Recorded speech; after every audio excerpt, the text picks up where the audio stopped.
O uso das plantas como forma de medicamento antecede a medicina tradicional. E é sobre esse conhecimento ancestral que o Olho Clínico fala hoje. Fique com a gente.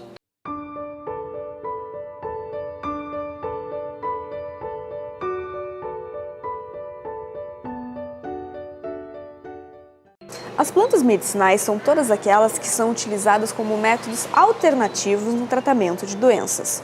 Uma das formas mais utilizadas é a infusão, ou o popular chá.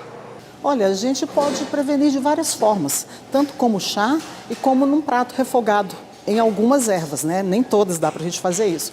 Mas aqui na nossa atividade, como é uma alimentação natural, nós temos algumas plantas, por exemplo, nós temos a selga. Nós fazemos essa selga, a tradicional couve chinesa, que o pessoal gosta de falar. Então nós fazemos refogada e também fazemos como uma sopa branca para ajudar na estimulação dos rins, entendeu? Então, e além do que, ela ajuda também bastante nas afecções intestinais, porque tem muita fibra. Então, essa aí era uma das questões. Agora, tanto que dentro dessa alimentação nós já temos o chá que vai acompanhar de acordo com o cardápio. Por exemplo, se hoje eu fiz um peixe, então o chá que vai acompanhar nesse cardápio vai ter que ser um chá de picão, né? Por que esse chá de picão? Porque ele ajuda nessa digestão da gordura, da fritura e da própria proteína animal. A alimentação é, sem dúvidas, uma ótima maneira de prevenir muitas doenças. A macrobiótica, por exemplo, classifica os alimentos como Yin ou Yang. O conceito, vindo da filosofia oriental, busca a qualidade de vida através do equilíbrio. Nós temos alimentos mais yin e mais yang. Então, por exemplo, frutas é mais yin. Então, você vai comer isso no verão, que é quente. Então, porque esfria o organismo, né? Agora, os alimentos yang são aqueles que esquentam o organismo. Então, por exemplo, a bardana é uma raiz, né? Isso aqui ele é preparado já. Ele é mais yang, ele contrai e produz calor, né? Então, através da nossa alimentação, você pode escolher um balanceamento, um equilíbrio entre yin e yang, aí você vai determinar a própria saúde. Depois da rotina da macrobiótica, mudou 100%. Funcionamento gástrico, metabólico, intestinal, pele, disposição, energia, totalmente diferente. Outra forma de buscar uma melhor qualidade de vida é através dos medicamentos fitoterápicos.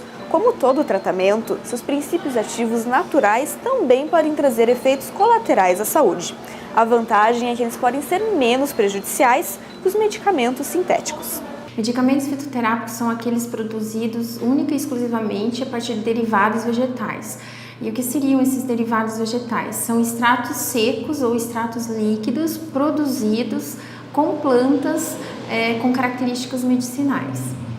Medicamentos que possuem esses derivados vegetais, porém estão em associações com vitaminas e sais minerais, como por exemplo o ginseng composto, que existe bastante no mercado, não são mais considerados medicamentos fitoterápicos, mas sim medicamentos específicos. Por quê? Porque existe uma associação de um derivado vegetal com outras substâncias. Então, só frisando, o medicamento fitoterápico é aquele produzido única e exclusivamente com derivado de planta medicinal. Sempre existem riscos, né? Como qualquer outro medicamento, os fitoterápicos possuem efeitos colaterais, efeitos indesejáveis, mas que se tomados, se forem administrados de acordo com as orientações de bula, do próprio médico, do farmacêutico, esses riscos são muito menores se a gente comparar com medicamento sintético. Por exemplo, um ansiolítico, né, como a valeriana, os riscos envolvidos, os efeitos colaterais que existem são muito menores se você comparar com um ansiolítico sintético, né? Obviamente que também os efeitos não são tão imediatos como um ansiolítico, um medicamento comum, um medicamento sintético que a gente chama.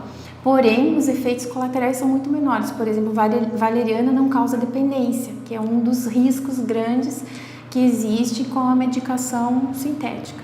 Mesmo sendo naturais, qualquer fitoterápico precisa passar por prescrição médica.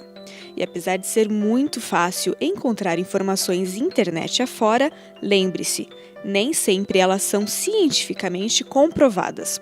Por isso, é importante ficar atento. Os fitoterápicos, mesmo possuindo origem natural, eles têm risco e benefício tal qual um medicamento obtido por síntese ou por fermentação biológica, né? Por biotecnologia.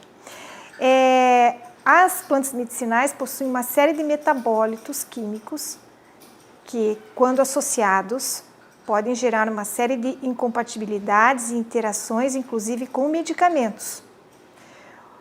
Muitas vezes o paciente vai ao médico e até reporta que ele faz o uso de alguns fitoterápicos, ou de plantas mesmo, na forma de chá ou infuso, e muitas vezes isso não é considerado, porque no Brasil existe um entendimento, né, que fitoterápico não faz mal, mas isso não é verdade.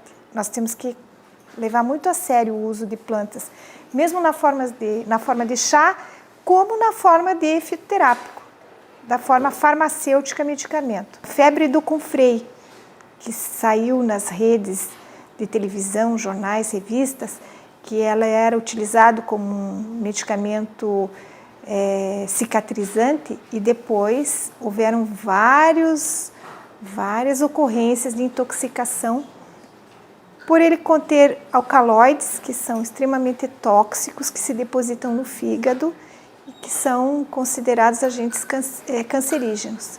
A mais antiga referência conhecida sobre o uso das plantas medicinais tem mais de 60 mil anos.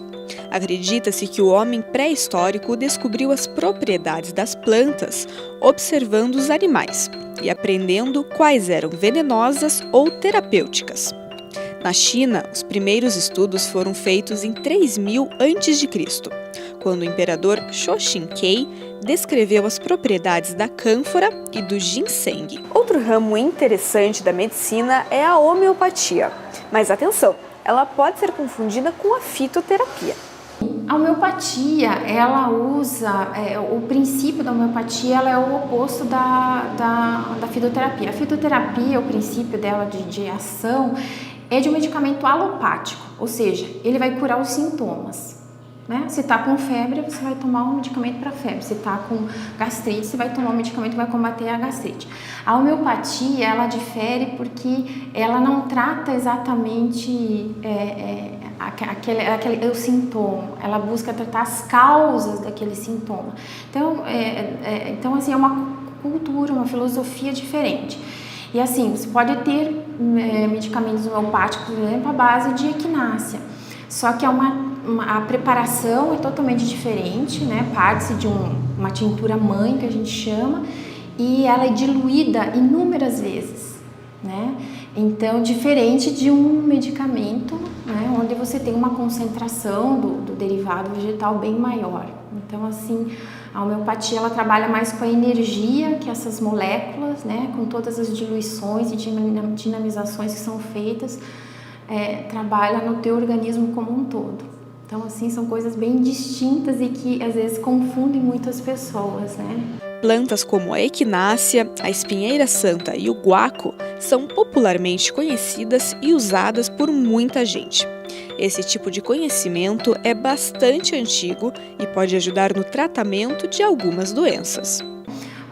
Por exemplo, que é característica uma planta originária do Brasil, inclusive da região sul, que é a espinheira santa, né? Então, a espinheira santa, ela é chamada de produto tradicional fitoterápico, né? Dentro daquela classificação que nós comentamos. E ela é indicada nos casos de gastrite e úlceras estomacais, né? Com um excelente efeito cicatrizante sobre a mucosa estomacal. A gente tem outro também, é o guaco, que é uma planta originário do Brasil, também muito característica da região sul, que também é considerado um produto fitoterápico tradicional, que é para tosse, né? Muito utilizado. A gente tem bastante, inclusive no SUS, tanto a espinheira santa como o guaco no SUS. A gente tem uma planta brasileira também muito interessante, que é a erva baleeira, que é um excelente anti-inflamatório comparado com o cataflã, inclusive.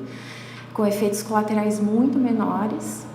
E a gente tem as plantas muito conhecidas que não são originárias do Brasil, né, mas que a gente usa muito, como por exemplo o ginkgo biloba, que é um dos produtos mais vendidos no mundo, né, mais consumidos no mundo, que é para um estimulante da circulação cerebral, né, então muito utilizado, inclusive por pessoas de mais idade, né. A gente tem a castanha da Índia, que é outro produto muito comercializado, muito vendido, que é para estímulo da circulação venosa, então nos casos de varizes, hemorroidas.